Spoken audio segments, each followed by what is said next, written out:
آج کی ویڈیو میں ہم آپ کو نکاح کی اہمیت اور فضیلت سے آگاہ کریں گے۔ بسم اللہ الرحمن الرحیم۔ نکاح کی اہمیت آپ اسی سے سمجھ سکتے ہیں کہ نبی اکرم جناب رسول اللہ صلی اللہ علیہ وآلہ وسلم نے ارشاد فرمایا، 4 چیزیں انبیاء علیہ السلام کی سنتوں میں سے ہیں۔ نمبر 1 نکاح کرنا، نمبر 2 ختنہ کرنا، نمبر 3 مسواک کرنا، نمبر 4 خوشبو لگانا۔ اور دوسری حدیث میں آپ صلی اللہ علیہ وآلہ وسلم نے ارشاد فرمایا، نکاح کرنا میری سنت ہے۔ جناب رسول اللہ صلی اللہ علیہ وآلہ وسلم سارے انبیاء علیہ السلام کے سردار ہیں، ان کی بھی یہ سنت ہے، اور جن کے سردار ہیں یعنی تمام انبیاء علیہ السلام، ان کی سنتوں میں سے بھی ایک سنت نکاح کرنا ہے۔ لہٰذا جو چیز سارے انبیاء علیہ السلام کی سنت اور دونوں جہانوں کے سردار رحمت کائنات کی بھی سنت ہو تو وہ کتنی اعلیٰ درجہ کی عبادت ہوگی، اور جو چیز عبادت ہو وہ یقیناً دین کا حصہ ہوتی ہے اور اللہ تعالیٰ کی رضا اور خوشنودی کا باعث ہوتی ہے۔ اور اس کی اہمیت اس لیے بھی ہے کہ جناب رسول اللہ صلی اللہ علیہ وآلہ وسلم نے اپنی تمام سنتوں کے بارے میں ارشاد فرمایا کہ جس نے میری سنت سے اعراض کیا وہ میرے طریقہ پر نہیں اور میرا اس سے کوئی تعلق نہیں۔ یہ حدیث خاص نکاح سے متعلق نہیں ہے بلکہ عام سنتوں کی اہمیت کے سلسلے میں ہے، لیکن جس طرح اور سنتے ہیں اسی طرح نکاح بھی ایک سنت ہے۔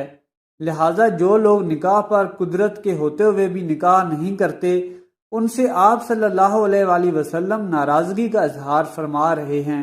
معلوم ہوا کہ یہ ایک عظیم سنت ہے، اور جتنی عظیم سنت ہوتی ہے اتنی ہی وہ باعث اجر و ثواب ہوتی ہے، بشرطے کہ اس سنت پر اسی طریقے سے عمل کیا جائے جیسا کہ شریعت کے اندر منقول ہے۔ ایک اور روایت میں ہے کہ نکاح کے بعد جب شوہر بیوی کی طرف محبت سے دیکھتا ہے اور بیوی شوہر کی طرف محبت سے دیکھتی ہے تو اللہ تعالیٰ دونوں کو رحمت کی نظر سے دیکھتے ہیں۔ اس طرح سے نکاح کرنا اللہ تعالیٰ کی رحمت کا باعث بن جاتا ہے۔ نکاح سے پہلے تو دونوں ایک دوسرے کے لیے اجنبی تھے، اور خدا نہ خواستہ نکاح سے پہلے اگر کوئی مرد بری نظر سے کسی عورت کو دیکھے یا کوئی عورت کسی مرد کو دیکھے تو یہ گناہ ہے، اور ازرو حدیث آنکھوں کا زنا ہے۔ اور نکاح ہونے کے بعد اگر ایک دوسرے کو دیکھیں تو اللہ تعالیٰ کی نظر رحمت کے مستحق بن جائیں۔ اسلام میں نکاح میں جلدی کرنے کو کہا گیا ہے، جبکہ آج کل کے دور میں لڑکا ہو یا لڑکی دونوں ہی اپنے آئیڈیل کے انتظار میں شادی کو لیٹ کرتے ہیں۔ نبی اکرم صلی اللہ علیہ وآلہ وسلم نے فرمایا، اے مسلمان بچوں، اگر تم سے ہو سکے تو نکاح جلدی کرو، اور اگر طاقت نہیں رکھتے تو روزے رکھو۔ اس حدیث سے ثابت ہوتا ہے کہ نکاح کرنا مرد و عورت دونوں کی جسمانی ضرورت بھی ہے، اور شادی دیر سے کرنے کی وجہ سے زنا جیسے گناہ کبیرہ میں ملوث ہونے کا خطرہ ہے۔ نکاح کرنے سے بندے کا ایمان محفوظ ہو جاتا ہے۔ رسول پاک صلی اللہ علیہ وآلہ وسلم نے فرمایا کہ نکاح کرنا نصف ایمان ہے، اور فرمایا کہ نکاح کرنا میرا طریقہ ہے، تو جو رسول پاک صلی اللہ علیہ وآلہ وسلم کے بتائے ہوئے طریقوں پر چلے گا تو اس کے لیے تو پھر خیر ہی خیر ہے۔